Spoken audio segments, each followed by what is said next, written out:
मंगिया में सजाई के ललकी से नूरबा छोड़ गजई तू ससुरा के जान। मंगिया में सजाई के ललकी से नूरबा छोड़ गजई तू ससुरा के जान। बड़िया दिया बहुतो हर मीठी मीठी बतिया छोड़ गजई जब तू ससुरा के जान। बड़िया दिया तो हर मीठी मीठी बतिया छोड़ गजई जब तू ससुरा के जान। अभी आप सुन रहे हैं खुटौना से मैथिली म्यूजिक की शानदार प्रस्तुति।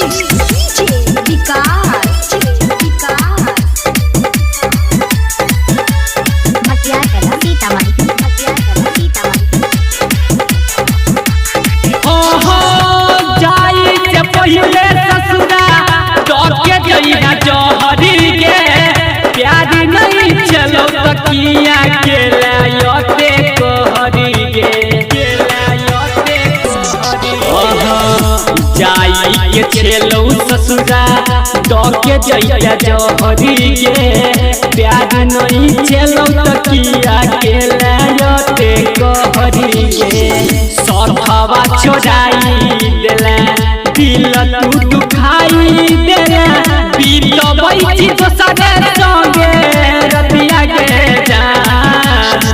बड़िया दिया तोहर मीठी मीठी बतिया छोड़ गजई जब तू ससुरा के जान। बड़िया दिया तोहर मीठी मीठी बतिया छोड़ गजई जब तू ससुरा के जान। अभी आप सुन रहे हैं खुटौना से मैथिली म्यूजिक की शानदार प्रस्तुति।